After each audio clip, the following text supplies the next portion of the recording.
So with the huge financial success of It Chapter 1 and Halloween 2018, throwback horror has been in a bit of a resurgence. We've seen a lot of legacy sequels, a couple of remakes, many of these horror franchises trying to get some new blood. And yet there are still numerous beloved franchises in the horror genre that are still waiting for that modern reboot. But the question becomes, do these franchises need a remake?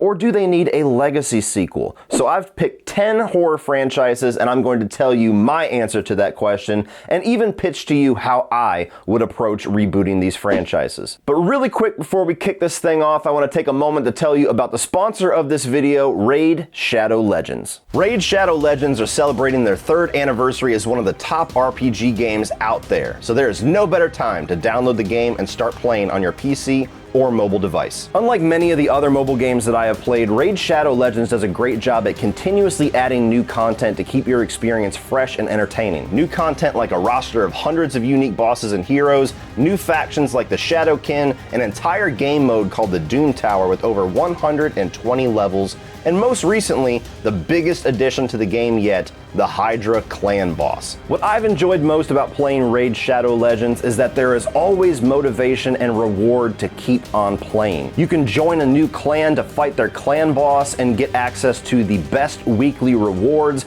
or you can go through and farm experience points and really level up your character throughout the campaign of the game. To celebrate their 3rd anniversary, they are giving away free gifts from their store to all players, featuring new champions and artifact sets and a whole month of special events and tournaments. New players will get a free starter pack worth nearly $40 that includes free champions, Misericord, Tiger Soul, and Romero, 10 Magic XP Brew, 10 Force XP Brew, and 10 Spirit XP Brew. And since it's Raid's birthday, all new and existing players also get over $25 worth of free birthday gifts if you use the promo code 3YearsRaid. So use this QR code or the link down below in the video description to download the game and begin your time with Raid Shadow Legends. First up is going to be the Sleepaway Camp franchise. Now, for those that are unaware, this is a smaller franchise that was trying to capitalize on the surge of the time of 80s camp slashers, mostly known by Friday the 13th, even got little one-offs like The Burning. Sleepaway Camp was one that came out in that era that took a very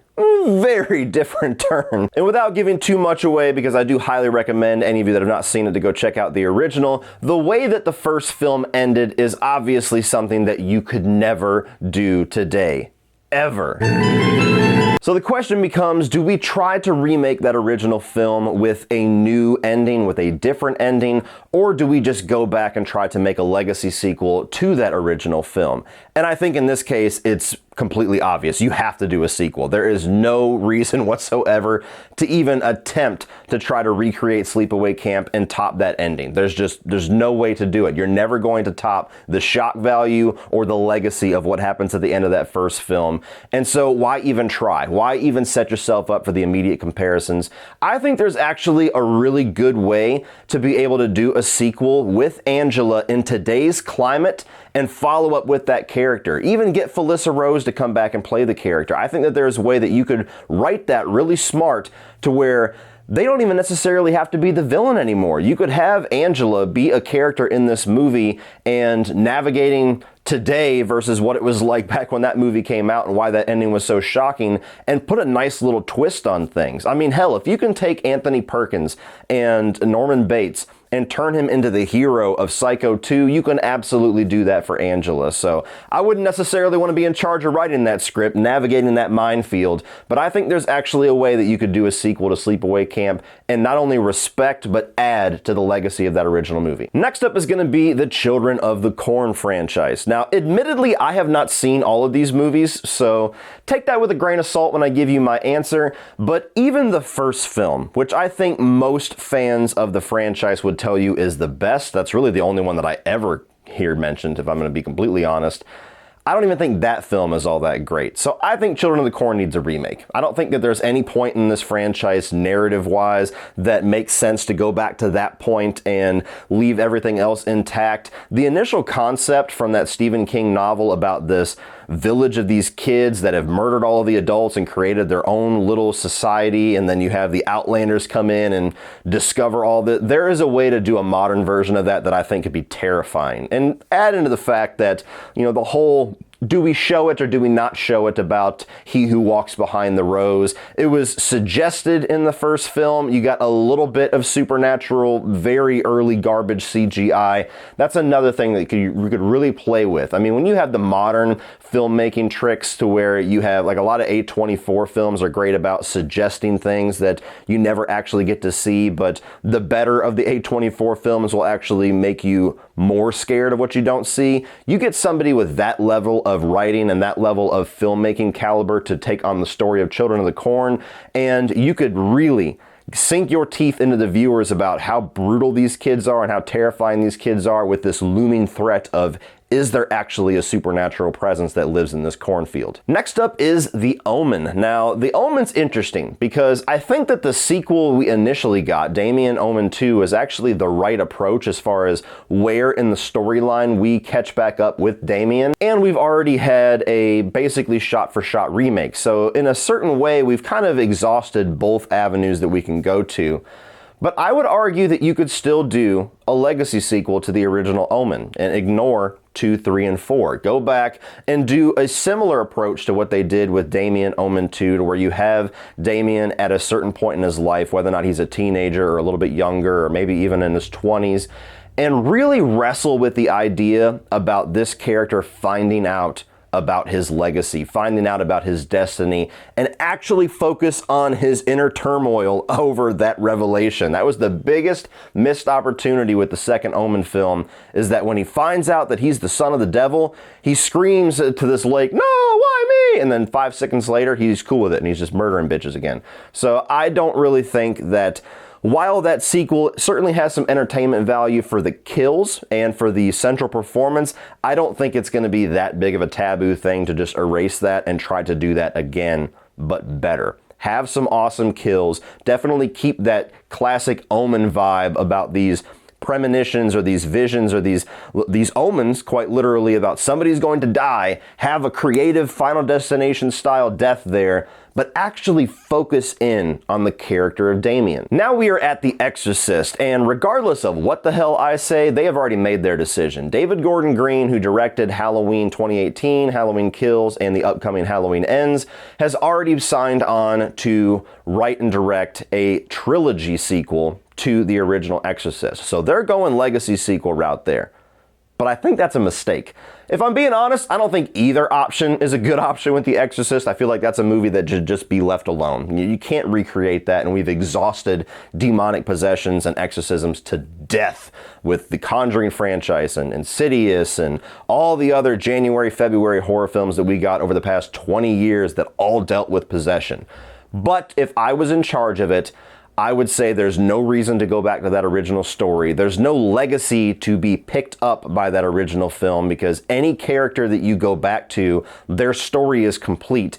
There's no sensical way to continue that story on unless you're just going to have somebody show up for the sake of oh, look who that is, and then you just do the same storyline that has nothing to do with that person, which sounds like the approach that they're taking with this trilogy, and we'll see how that turns out. But I think you should go back and do a remake to the original, make it intense, make it insane, actually flesh out the demon of Pazuzu a little bit more, because it was all just kind of suggested, and the whole battle between Father Marin and Pazuzu was just hinted at, which they explored later on to mediocre results. I honestly think if you were going to do this movie justice, to go back and revisit it from the ground up and try to recapture any bit of why that initial film was so shocking for the time and has the legacy that it does, going back to the drawing board, starting from scratch, that's the only way to do it. And now we have Dr. Lecter himself, the Hannibal franchise. Now, this franchise has gone every which way. They did a sequel to Silence of the Lambs, they did a prequel to Silence of the Lambs, they did a prequel to Hannibal himself with Hannibal Rising, and we've got the TV show. And so what direction can you possibly go to breathe life into this franchise? I honestly think, which is a bit of a cheat because it's not exactly a remake or a sequel, the only thing that you can do with this franchise to continue it in a good way is to finally give us a continuation of the Hannibal TV series. Give us a season 4. Netflix, HBO Max, somebody get the rights to these fucking movies, get the rights to this TV show, and fill out that 4th season with the Hannibal TV series retelling of the Silence of the Lambs story. If you have not watched the Hannibal TV series, I implore you, give it a shot. I was the biggest naysayer of them all when they advertised that show. I was like, why are you putting Hannibal on TV? I can't stand when you take rated R material and shove it into TV-friendly ratings. That, I ate my words with pride, because not only was Mads Mikkelsen possibly even better than Anthony Hopkins, if not just as good in the role, which is sacrilege, but I swear I stand by it. But the graphic nature of this show pushed every single reservation that I had just off the cliff. This is a full-on rated R show. And season 3 did a brilliant job of spending half the season doing the Red Dragon storyline and half the season doing the Hannibal the sequel storyline. And both of those, I think, was done better in the show than they were done in the movies. So I could only imagine how awesome this cast, this crew could do with the Silence of the Lambs storyline. Casting somebody brilliant in the role of Clarice Starling, casting somebody terrifying in the role of Buffalo Bill, and going back through that in long-form TV-style storytelling with this version of Hannibal. I think that is the only way to breathe new life into this property. And now we have reached the xenomorphs in the Alien franchise. Now, this is one that's going to get a lot of heated debate down in the comments section, because they have already tried to breathe new life into this franchise numerous ways. I mean, you have the initial 4 movies, of which most people really only acknowledge the first 2. And then you have Ridley Scott, who came back to this and tried to do a prequel trilogy with Prometheus and Alien Covenant, and had extremely divisive results. And I know people that are passionately on both sides. I know people like my buddy Brian, and I think CP as well, that adore Prometheus and Alien Covenant and will not stand for anything else other than that 3rd chapter of that story. And I know other people that absolutely despise those movies. And even people like me, and I think even our buddy Sean Chandler feels the same way, to where you can appreciate certain aspects of it, but you really just want to get back to that classic xenomorph stuff and all of the exploration of creation and all the more philosophical side of Prometheus is not really our thing. So for me personally, and this has already been proposed, it's already a fan favorite idea, they need to go back and make a sequel to Aliens. They need to give it, maybe not even to just Neil Blomkamp, who almost made the movie, but find somebody with the passion for this franchise that can go back to that movie and finish out the story in a good way of Ripley, Hicks, and Newt, because we did not get that. For those that have not seen Alien 3, only one of those 3 characters survive in the first 2 minutes of that movie, and it's one of the most hated sequels of all time because of it. Easily you could go back with enough budget, with enough passion behind this property, and continue that storyline and give fans the 3rd chapter of that initial trilogy that it deserves, that we have always wanted. And I think no matter how much you love Prometheus or how much you love Alien Covenant, if they could nail that idea, you would fall in love with it and you would be totally on board with whatever they decided to do with that side of the timeline. So Neil Blomkamp, whoever the hell else has passion for this franchise, make it happen, because I'm seeing less and less chances of a 3rd Prometheus film. So please don't let Alien die like this, please. Next up is a little lesser known property, but Pumpkinhead. Pumpkinhead, I think, had maybe 3 films. I've only seen the first one, but Pumpkinhead was a great monster movie. This is like this curse, this witch's curse that this grieving father goes to, and he enacts this death curse on the people that accidentally killed his young son, and this demonic monster comes out and just lays waste to everybody. It's a great creature design. It had great practical effects. Lance Henriksen, who was the father, was awesome in that movie. Really good deaths. It's an underrated monster movie for real. So at some point, we're going to get something. We're going to get some retelling of this story, because horror fans know and love Pumpkinhead. And horror fans have wanted a return of the monster movie, and especially if they're going to do it with practical effects. So do we need a remake of the original film, a grieving father that enacts this curse, or do we need a sequel? And I actually think a sequel would be the better way to go, because you have this initial storyline that's not really all that complicated. It's not like it's something that would be hard to retell, but you could very easily use the storyline of the first movie as all of the backstory for your sequel. Have the whole legend about this father that brought about Pumpkinhead and, you know, the witch that's still sitting out there, the family of the witch at this point, because she's probably dead and gone, and have whatever characters are going to come into this modern story hear about this, like they just moved into town, they're hearing about this witch, they're hearing these legends about this Pumpkinhead thing, and then continue from there. I think that that would be an awesome way to not only retell somewhat of that death curse storyline that brings about Pumpkinhead, but also appeal to the fans of us that love that original film, and you have your built-in exposition right there. Just tell the story. It's easy. It's child's play. So Pumpkinhead, for me, I think that that is, especially for practical effects and monster movies, is a must-have at some point, and I would rather see them continue the storyline rather than rewrite it. We have such sights to show you. Of course, Hellraiser. Now again, just like with Exorcist, doesn't really matter what I say because there's actually two versions of continuing this story or restarting the story out there. There's a television series coming to Hulu, and there's also a remake coming out with a female version of Pinhead. So they pretty much got all bases covered. But what do I think the best way is? So I actually watched the entire franchise of Hellraiser and reviewed it for the very first time last year. I'd seen the first two movies and I had seen the fourth film before, but everything else was pretty much a first-time watch.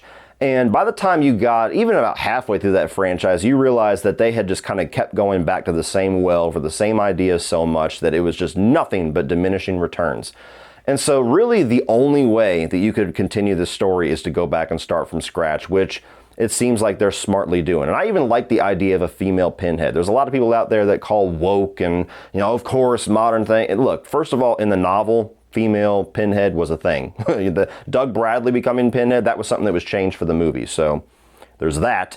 But also the whole presence of the Hell Priest and just what that character stands for. I actually think there could be a creepier version of that that's a female. There's something that has more of that sexual side of things that is, you know, they're tapping on the glass of it in the first couple of movies with all the things that they're saying about pain and pleasure, and we're going to show you all these things. There's a version of all that dialogue that could come across a lot more sinister from a female Pinhead, but we'll see. Judgment's out till I see the film. But regardless, they need to go back and they need to remake it. There's no sequel. There's no point to go back and act like the first film exists and continue that storyline because they continued it in a pretty sensical way in Hellbound. There's no reason to go to any other point in this franchise and continue from that story because after the second film, story pretty much can go fuck itself in this franchise, and it's just about, we're just going to find a reason to throw Pinhead in here for 5 minutes of this 90-minute garbage movie. And so, no question whatsoever, and I highly doubt I'm going to get any debate whatsoever in the comment section either. You need to remake Hellraiser. You need to remake the shit out of it. And now we are at Friday the 13th, the one that fans are probably clamoring for the most, specifically because it's the one that we're least likely to get with all of the legal troubles of this movie, of which I'm not going to get into. If you want the details of it, Google will be your best friend. But Friday the 13th, once slashers especially started to get this resurgence where we had Halloween 2018, all of a sudden you had Child's Play getting a remake, Candyman getting a sequel, Scream getting a sequel. Everybody's like, where the fuck is Jason? Why are you guys waiting around? And I don't know how long it's going to take before they can legally make a new film. But then the question becomes, of course, as the title of this video states, whether or not we should get a remake of the original Friday the 13th or whether or not we should get a sequel at some point in this franchise. And I think most fans would agree there's no point to go back and remake this movie again, so we should only be focusing on a sequel. They've already remade the movie back in 2009 to confusing results. I will always be confused about why fans of this franchise despise that remake so much. But Friday the 13th, let's be honest, it's not a franchise that has ever been about story or ever been about characters. With the exception of Tommy Jarvis, who's in 3 movies and played by 3 different people and 3 very different versions of that character, there's not really any legacy characters to go back to. Does anybody really care about Alice from the first movie? I didn't think so. And so when you have a franchise that's not worried about story or characters, it's just about get some young people, get them naked, and then chop their fucking head off with this guy with wearing a mask. There's no reason to go back and try to retread and retell a story because there's no story to retell. And so you have to do a sequel What I would want them to do, what I think would make the most sense, and some people aren't going to like hearing this, is to just go ahead and do a sequel to the 2009 remake. Regardless how much you like or hate that movie, I think we can all agree that Derek Mears' version of Jason was fucking awesome.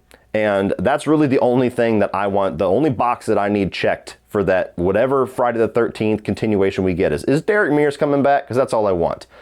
You could easily do a sequel to the 2009 remake that doesn't even have to mention the remake. It's just a modern day Friday the 13th movie. They could get away with not even mentioning where in the timeline this freaking thing goes because, again, nobody cares about storyline in these movies. If they never mention Jared Padalecki's character, if they never mention Tommy Jarvis or anybody from the original slate of films, I don't think anybody's going to bat an eye. As long as they have a good setup, it's filmed well, there's some awesome kills, and Jason's a freaking beast, pretty much 99% of Friday the 13th fans are going to be more than satisfied. So if I was in charge, if I was the guy that could walk in a room and be like, okay, Victor, Sean, come here, come on. All right, we're done fighting. This is what we're going to do. That is what I would propose. Just get a badass Jason, hopefully Derek Mears, and make a kick-ass classic slasher titled Friday the 13th something. And finally, we have A Nightmare on Elm Street, the one that I personally am the most passionate about. For those that might not have watched me before, I love Freddy, I love Chucky. Those are my two favorite slasher horror icons. So Nightmare on Elm Street is the one that I'm honestly the most baffled that we have not gotten even news, even some kind of green light announcement of a Nightmare on Elm Street sequel or remake or something, because I don't know about any legal issues like Friday the 13th that could be holding this back, but we are not hearing anything about Freddy, and that really concerns me. But if I was the one to give the green light, if I was the one and they came to me and they said, look, Cody, you're a huge fan of this franchise, you have the answer, what should we do? How do we reboot Freddy? How do we bring him back to be the king of the slashers?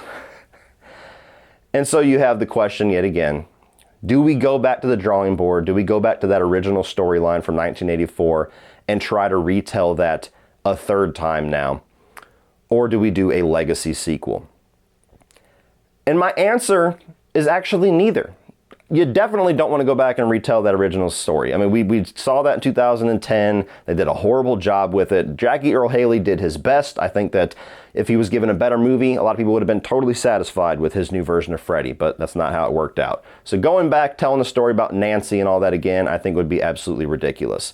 At the same time, I think that A Nightmare on Elm Street does not have to do the Halloween 2018 thing. I think if they announce today that, hey, we're doing a new Nightmare on Elm Street, we're going to do the Halloween 2018 model, we're going to delete everything from the second movie onward, we're going to go back to the first film, we're going to get Heather Langenkamp back, and we're going to talk about how she is still having the nightmare years, decades later, I would be disappointed. Even though we're getting a new Freddy movie, I would go, damn guys, you're not any more creative than that. We're just going to do what Halloween did, and you don't have to. If I was in charge of it, I would do a sequel. I would do a legacy sequel, but I would make it to Dream Warriors. I would do it to where you don't have to go back to the original. You don't have to go back and do the same templated thing that we have seen many franchises do, some better than others. Freddy's got more legroom than that. You go back to Dream Warriors. And I did this like a live stream of a Q&A a couple of weeks ago, and I was just kind of rambling off this pitch that just right off the cuff of how I would do it. And I'm going to kind of restate that here in a much smaller form. So you go back to Dream Warriors, Dream Master, everything else after that doesn't exist. And so you have Patricia Arquette's character of Kristen, and hopefully you can get her back. And then you have Kincaid, the man, and Joey. And of course, Nancy has just died, but you have some surviving members of the Dream Warriors. Pick up with them decades later, where they've moved on. There's been no sign of Freddy ever since they, did the holy water on his remains and buried him in that junkyard. They have kids of their own. And then have it to where that junkyard has been closed and they're doing some new construction or whatever, and they accidentally dig up those bones. And it starts a police investigation about who the fuck is this body that's buried here in this junkyard, and they do some DNA evidence, find out that it's Freddy. It starts to go viral, just like things nowadays do, to where this serial killer from the 1980s has been found. And then all the kids start asking questions, and the parents start freaking the fuck out, and that ignites the fear of Freddy yet again. And so you have some legacy sequel quality to it, but you can go in so many new ways to where the Dream Warrior powers, that whole theme that they had in the third movie, you could bring back. You could have to where Kristen and Kincaid and Joey as parents are having to find a way to battle Freddy to save their kids. And you could even, if you absolutely have to have Heather Langenkamp back, which I love her, I understand, at some point in the movie, maybe even in the third act, you could have it to where she's this presence that's stuck in the dream world because she was finally killed by Freddy, and you can get that side of the legacy back. So if I was in charge, that's what I would pitch. But nonetheless, you got to do some kind of a sequel with Nightmare on Elm Street, and I don't think you have to do the first film. And the final thing that I will say, which is probably going to be the most controversial thing in this entire video, is that you don't have to have Robert Englund back. In fact, I would say that you're better off not having Robert Englund back. And I love and respect the hell out of Robert Englund. That's not a slight on him whatsoever. But if you're going to reboot this franchise, obviously the intention is to reboot it so that you have some success and you can make more movies. Well, even if you could move mountains and get Robert Englund to agree to one more Nightmare on Elm Street film, then what? Say the movie comes out and it's a huge success, fans love it, box office blows up. Now you got to continue on without Robert Englund. You might as well recast him now. You might as well recast him now, get somebody who is young, who is mostly unknown or completely unknown, that's passionate for the character, that can slip into that role and disappear the way that Robert Englund did in 1984. And as long as the material is good, as long as the performance is good, there's many fans out there that swear they will never have any other Freddy but Robert Englund. Those fans will shut the fuck up if the movie is good. Winning cures, okay? If you have a good Freddy, you don't have 2010 as your example, you will quickly get over that hashtag not my Freddy shit. So that is the way that I would approach Nightmare on Elm Street. All right, guys, if you enjoyed this video, please click over here. I'm gonna include a playlist of all of my Nightmare on Elm Street reviews for Freddy fans and my 31 on 31 ranking where I've ranked Freddy, Jason, and Michael and all of their movies against each other. Be sure to check out Raid Shadow Legends and use that link down below in the video description to download and play that game. And remember, opinions are like assholes, but that doesn't mean that you have to be.